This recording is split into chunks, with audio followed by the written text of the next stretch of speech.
Você acha que suas ideias são suas? E se eu dissesse que boa parte delas foi colocada na sua cabeça com muita elegância, estratégia e financiamento? Todos nós acreditamos ter construído nossas opiniões com base em reflexão, leitura e experiência. Mas existe uma elite silenciosa, bem vestida, diplomada, que trabalha nos bastidores da política, da mídia e da academia para fabricar ideias que você acreditará espontaneamente. Eles não te impõem nada. Eles constroem um ambiente onde você acredita por conta própria. Esses são os think tanks, os laboratórios de ideias com um objetivo muito claro: moldar o que é aceitável pensar. Neste vídeo, vamos te mostrar como esses centros de poder invisíveis atuam para determinar o que vira pauta, o que se torna verdade e o que você repete como se fosse sua própria conclusão. Em 2021, foi revelado que o Instituto Americano para Estudos sobre a Guerra, ISW, que produzia relatórios técnicos usados por jornais como New York Times e CNN para justificar a continuação do apoio militar dos Estados Unidos a conflitos no exterior, recebia financiamento direto da indústria bélica. Ou seja, o conteúdo intelectual ou que embasava o discurso público a favor de intervenções armadas estava sendo financiado por quem lucraria com as guerras. Esses relatórios objetivos ou acabavam moldando o debate público. E quem não os aceitasse era chamado de desinformado, extremista ou conspiracionista. Acontece o tempo todo. No Brasil, na Europa, nos Estados Unidos. E a maioria das pessoas nem percebe que está repetindo argumentos plantados. Os think tanks funcionam como fábricas sofisticadas de ideologias disfarçadas de conhecimento técnico. São criados por empresários, ex-políticos, bilionários ou grupos ideológicos para produzir conteúdo que influencie diretamente políticas públicas, opinião pública e decisões governamentais.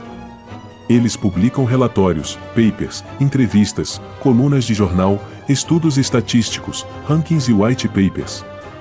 Promovem eventos, seminários, cúpulas com formadores de opinião, todos financiados com o objetivo de plantar determinadas ideias no centro do debate público. O truque é sempre o mesmo. Se for dito por um intelectual ou especialista, as pessoas acreditarão. E os think tanks escolhem quais especialistas o mundo verá. Eles não só geram o conteúdo. Eles criam consensos. E esse consenso é moldado conforme os interesses de seus financiadores, nunca os seus. Existem 4 pilares que alimentam esse sistema. A. O vazio institucional. Universidades públicas, anticentros de pensamento independente, foram perdendo autonomia por falta de verbas, burocratização e dependência de doações privadas.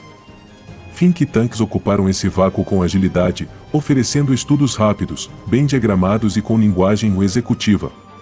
B. E a demanda por especialistas. Em tempos de incerteza, a sociedade busca respostas técnicas e os think tanks oferecem isso com aparência de ciência. A mídia, sem capacidade de apuração profunda, repete o que esses centros publicam se o público consome como verdade absoluta. C. E a ideologia fantasiada de neutralidade.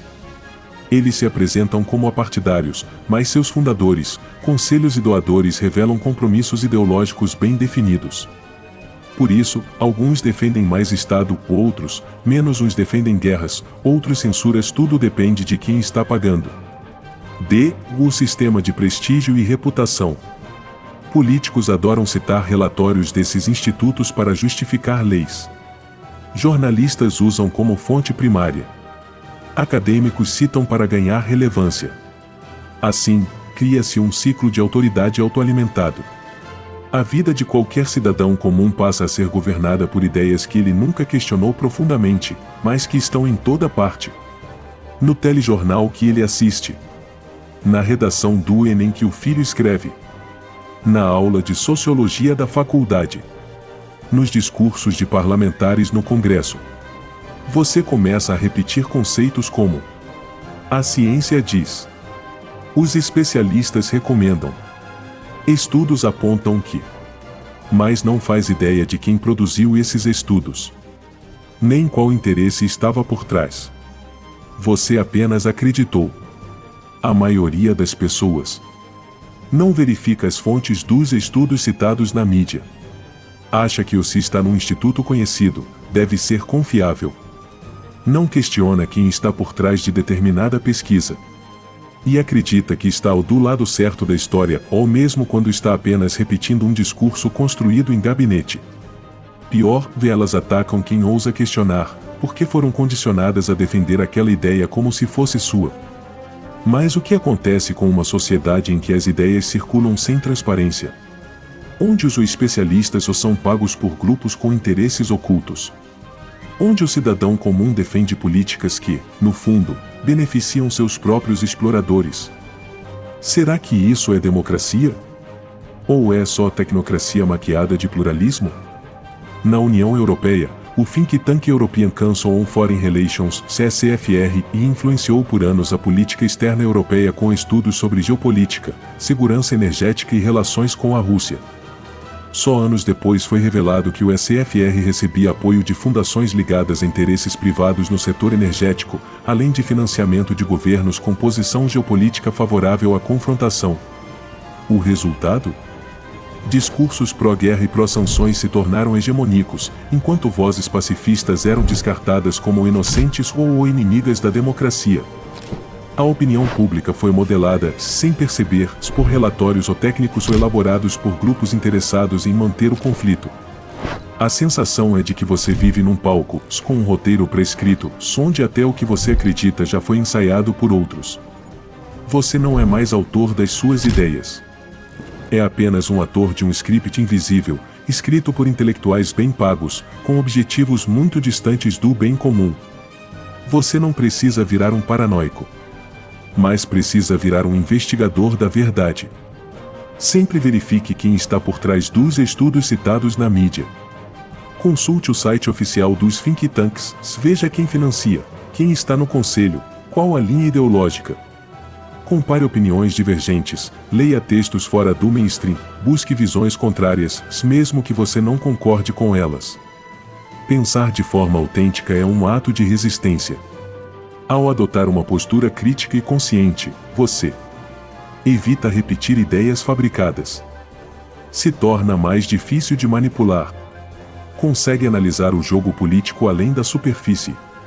Desenvolve seu próprio repertório intelectual.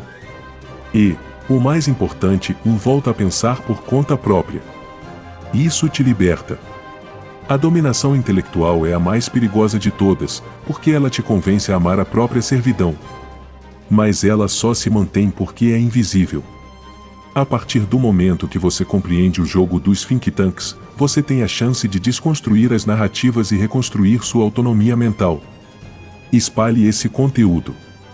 Converse com amigos. Questione professores, políticos, jornalistas. Seja a faísca de uma nova forma de pensar.